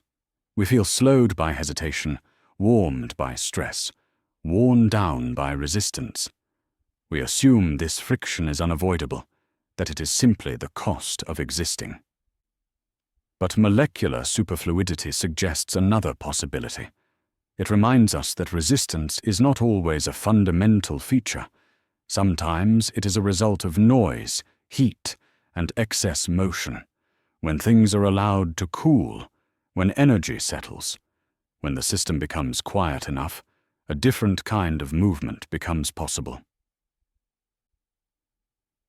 There is a famous moment in science when researchers first observed superfluid behavior. They watched liquid helium do impossible things, flowing uphill, escaping sealed containers, moving without loss. At first it looked like magic, but it was not magic. It was nature revealing a deeper rule, one that had always been there, waiting beneath the surface. Imagine a tiny ring filled with a superfluid, flowing endlessly in a loop. No engine, no push, just motion, sustained by stillness. Scientists have observed this flow lasting for years without stopping, a quiet reminder that under the right conditions, movement does not require struggle.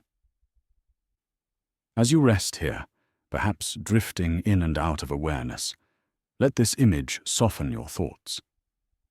The idea that when inner noise fades, effort can dissolve. That sometimes peace is not the absence of motion, but motion without resistance. There is no need to understand this fully. Understanding is not required tonight. Let the idea blur at the edges. Let it lose its shape, like a molecule cooling, like a thought becoming weightless. And as this chapter gently dissolves into darkness, allow yourself to drift the same way. Quiet, frictionless, carried by a calm and endless flow, deeper into rest. As that last thought fades gently into the background, like ripples settling on a quiet lake, let us slowly move on to another idea. There is no need to focus too closely. If your mind drifts, that is perfectly fine. You can simply listen from a distance, allowing the words to pass through you like a soft night breeze. From here, our minds drift towards something very modern, yet strangely familiar. Imagine a calm evening at home. Perhaps you're tidying a room, or preparing for tomorrow in a slow, unhurried way. You make a small list in your head. What needs to be done? What can wait? What matters most? Without noticing it, you are already acting as a guide, setting intentions, choosing directions, deciding what comes next. This quiet act of guiding is something we all do, many times a day, without ever naming it.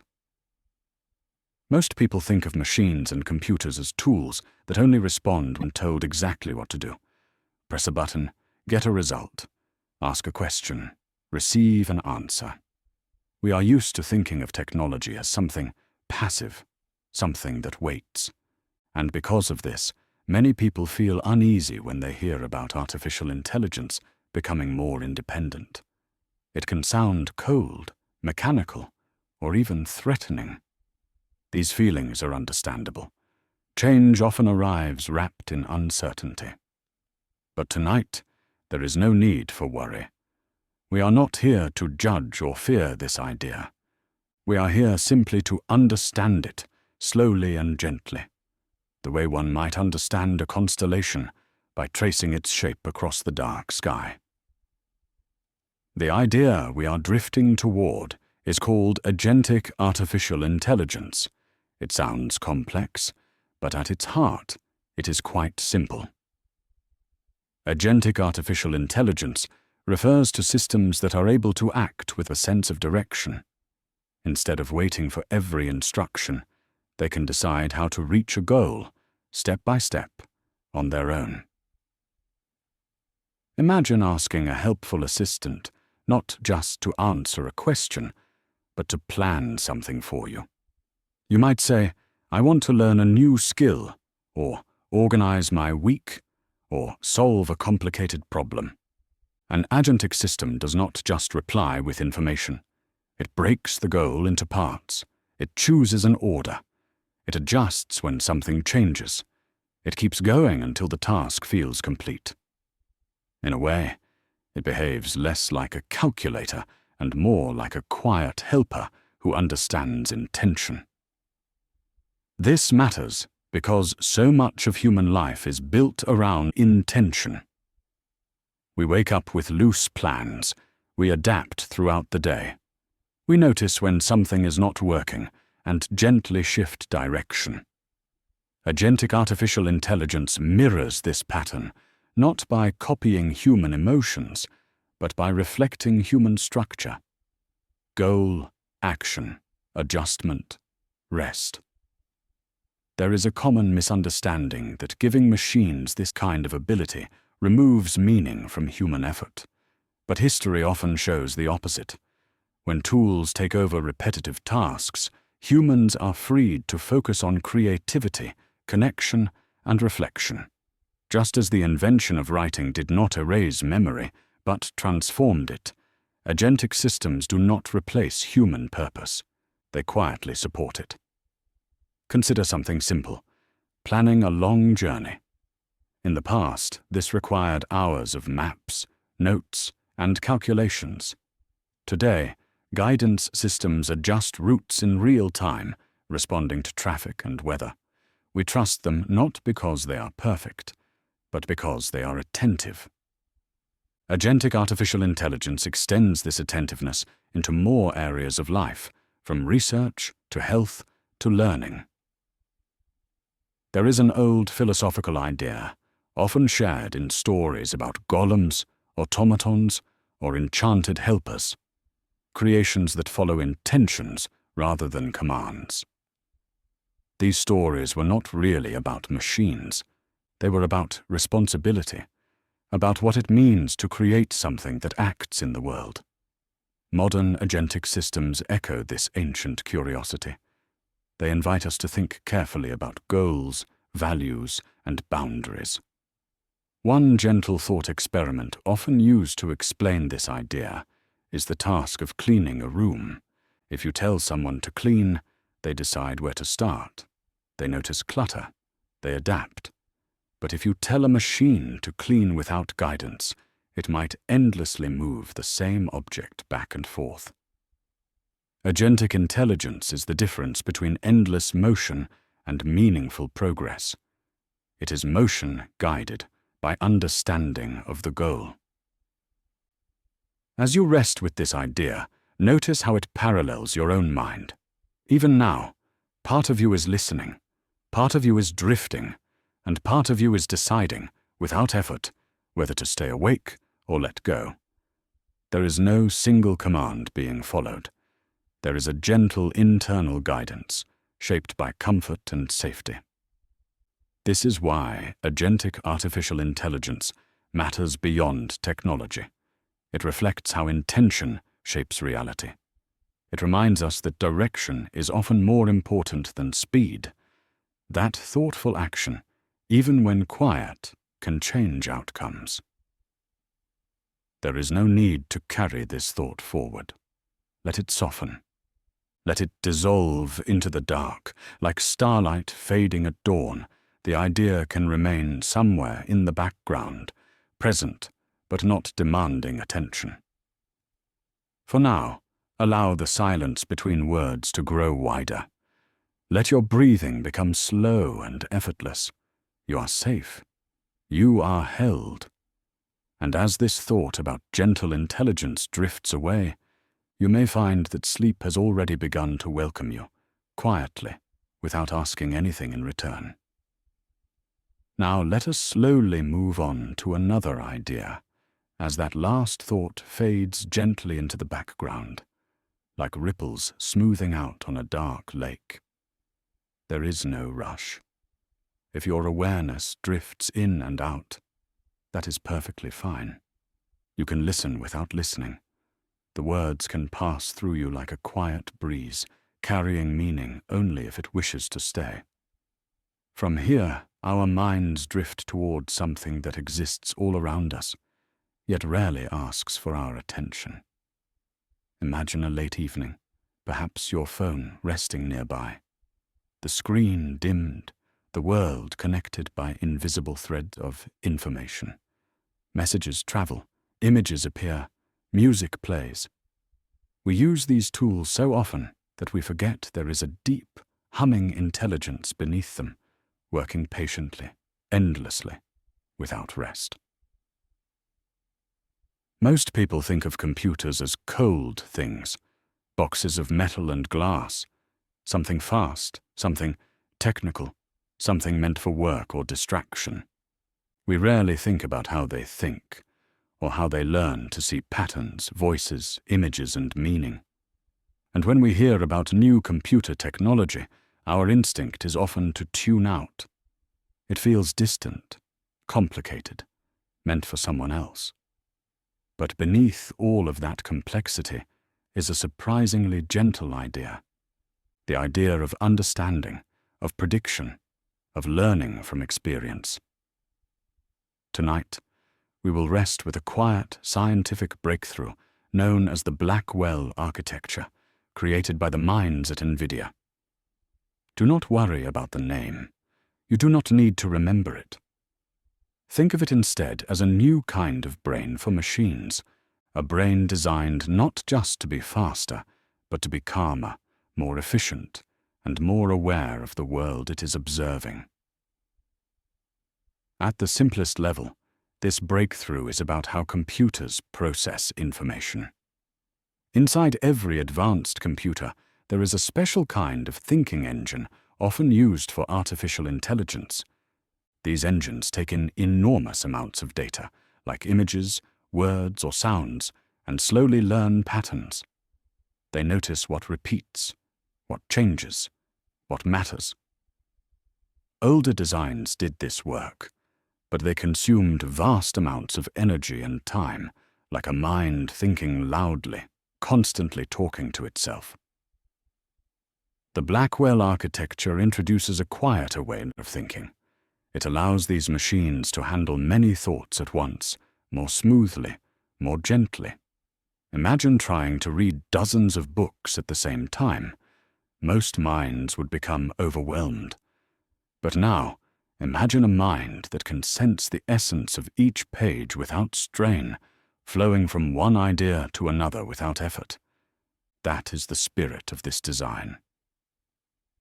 Why does this matter to us here, lying quietly in the dark? Because this kind of progress slowly reshapes the world we wake up to. It affects how medical images are read, how languages are translated, how weather is predicted, and how scientific discoveries unfold. Tasks that once took weeks can now happen overnight. Problems that felt too complex can now be explored patiently, layer by layer.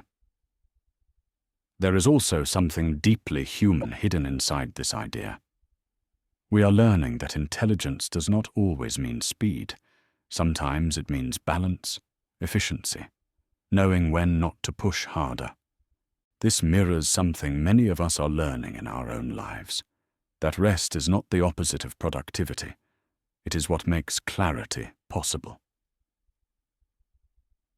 There is a famous historical moment often told in the story of computing. Decades ago, scientists dreamed of machines that could learn the way humans do, by experience rather than strict rules. At the time, the hardware simply could not support that dream. It was like imagining a vast library without enough shelves. Each new generation of computing quietly added more space, more structure.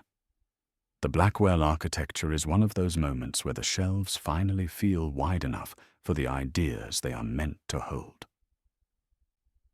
Picture a vast observatory at night. Telescopes slowly turning, gathering light that has traveled for millions of years. The instruments do not rush. They wait. They accumulate faint signals until an image forms. Modern artificial intelligence works much the same way. It waits, observes, and slowly understands.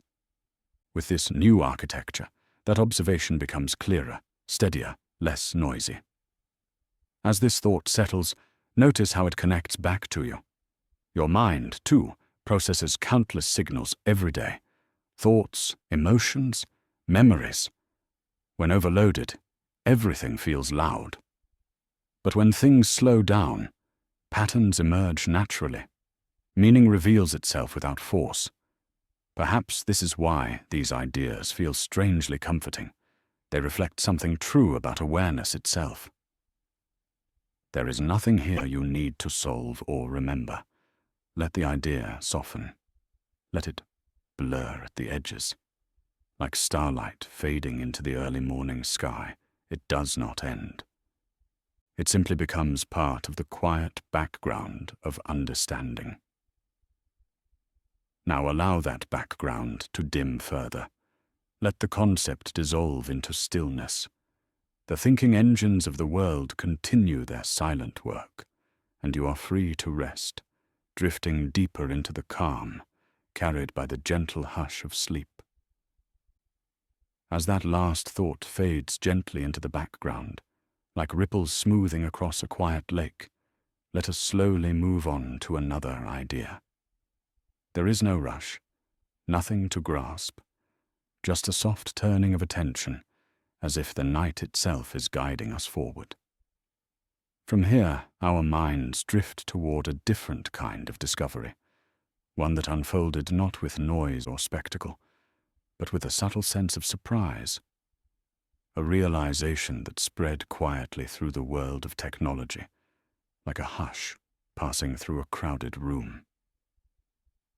Imagine a familiar moment.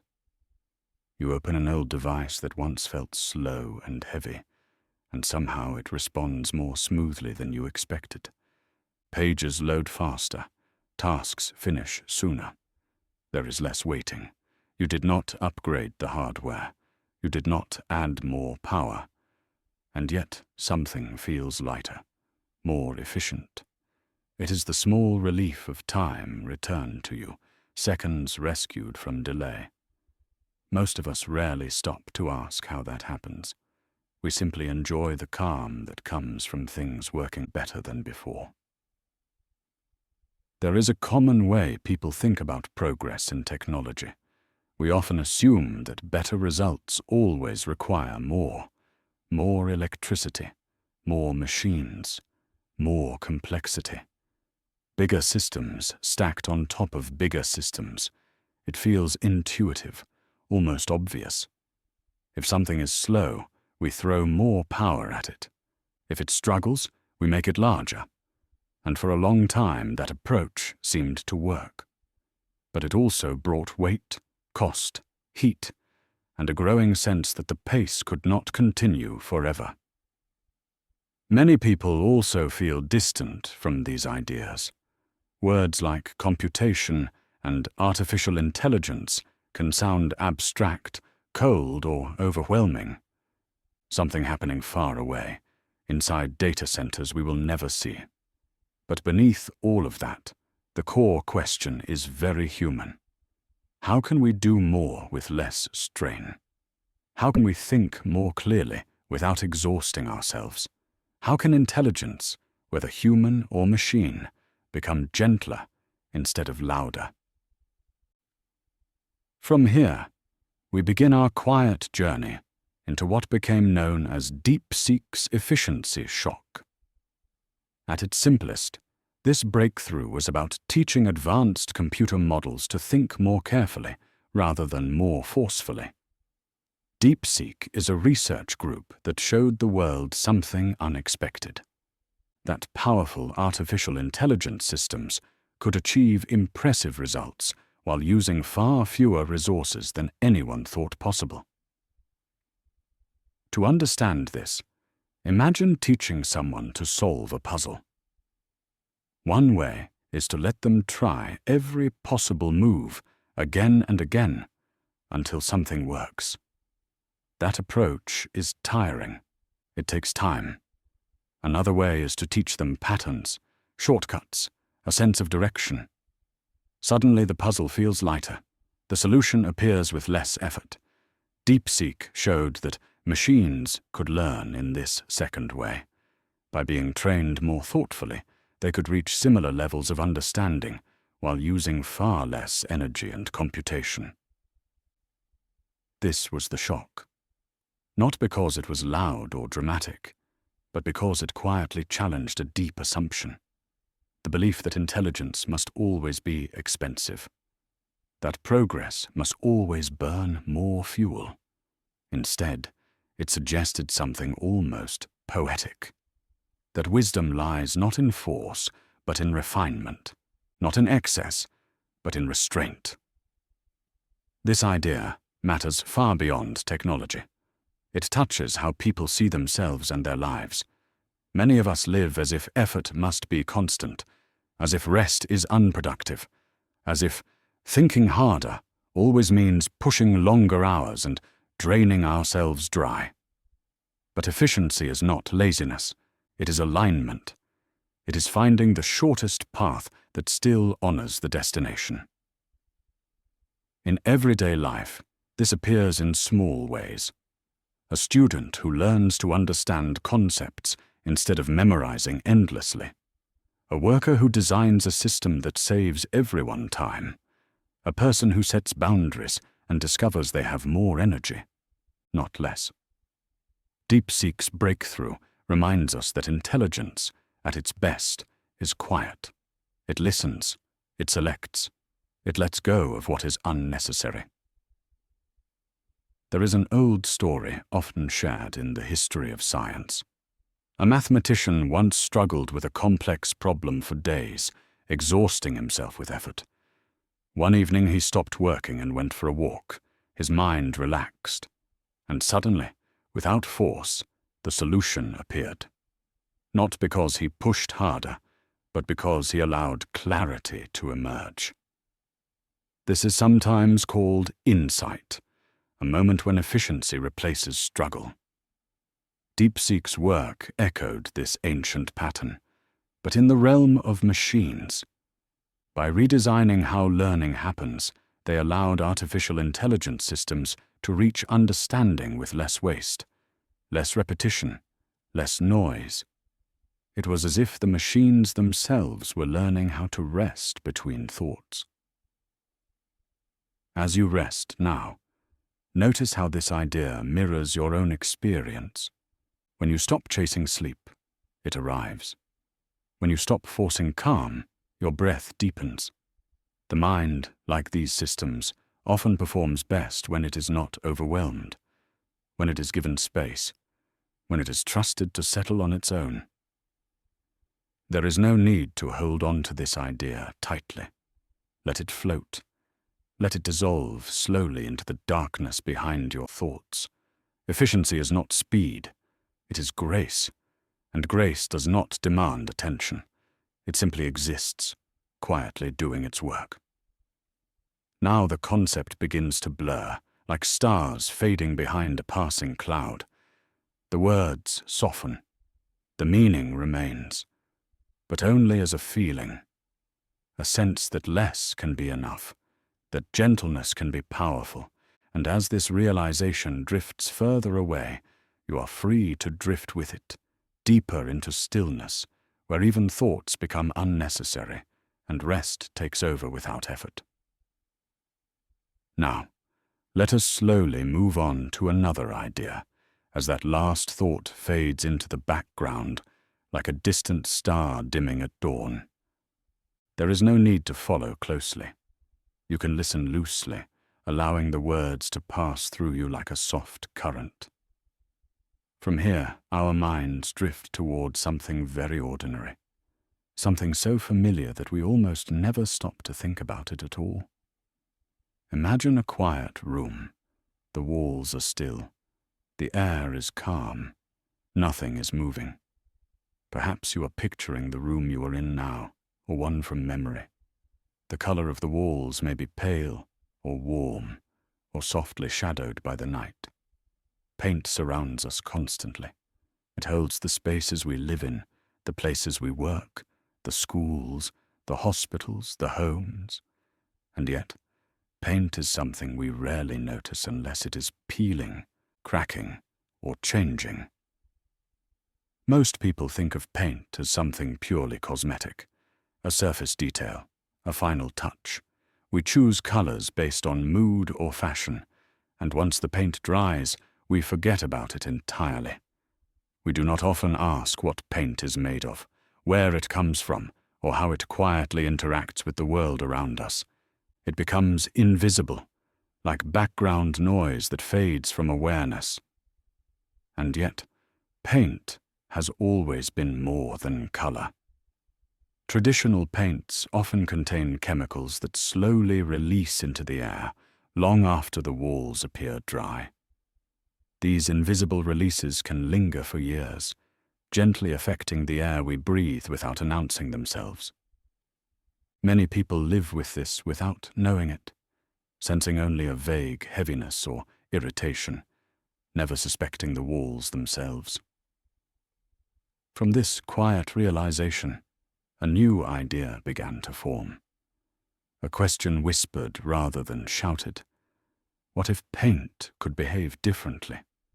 What if it could stretch instead of crack, breathe instead of trap, protect instead of pollute? This question led to a breakthrough known as eco-friendly rubber paint. Eco-friendly rubber paint is exactly what it sounds like, though its simplicity hides something profound. It is a paint made using natural rubber or plant-based materials designed to be flexible, durable, and gentle on both the environment and the people living inside painted spaces. Instead of forming a brittle shell, it creates a soft, elastic layer that moves with the surface beneath it. Think of it like skin rather than armor. When a wall expands slightly from heat or contracts with cold, this rubber paint stretches quietly, never tearing, never flaking. Moisture does not become trapped inside. Air flows more naturally. Mold finds fewer places to hide. And because the ingredients are carefully chosen, there are far fewer harmful fumes drifting into the room after application. What makes this idea matter is not just its environmental benefit, though that alone is significant. It changes how we think about protection. For a long time, humans believed that protecting something meant sealing it off completely, cover it, harden it, isolate it. But nature rarely works that way. Trees bend in storms, skin stretches and heals. The strongest systems are often the most flexible. In everyday life, we see this truth reflected again and again. People who adapt tend to endure. Relationships that allow space tend to last. Even rest itself works this way. Sleep comes more easily when we stop forcing it, when we soften instead of tense. Eco-friendly rubber paint is a quiet reminder of this principle, applied to something as ordinary as a wall. There is a simple story often told in architecture and design. Long ago, builders noticed that rigid materials failed more often in extreme conditions. Structures that allowed a little movement survived earthquakes better. Bridges that could flex lasted longer. This understanding slowly shaped how we build. Eco-friendly rubber paint carries this wisdom forward into our living spaces, whispering that gentleness can be a form of strength. Picture a home painted with this kind of care. The walls quietly adjusting with the seasons, the air feeling cleaner, lighter. There is no dramatic change you can point to. No sudden transformation, just a subtle sense that the space feels calmer, more alive, more at ease, much like the body when it finally relaxes after holding tension all day. This breakthrough also touches something deeper. It reminds us that even the most overlooked parts of our environment shape how we feel. We are always in conversation with our surroundings, whether we realize it or not. The surfaces around us absorb sound, reflect light, hold temperature. When those surfaces are made with intention, they quietly support our well-being. As this idea settles in your mind, there is no need to hold on to it. Let it rest beside you. Like paint drying in the dark, it does its work without needing attention. The thought that progress does not always arrive with noise. Sometimes it arrives as softer walls, cleaner air, and spaces that breathe with us. Allow this image to slowly fade now. The room returns to shadow. The walls dissolve into darkness. The idea becomes distant, gentle, and weightless. Nothing needs to be remembered. Nothing needs to be decided. Just remain here, floating in stillness, as the night continues to cradle you, and sleep moves closer, quiet and unhurried.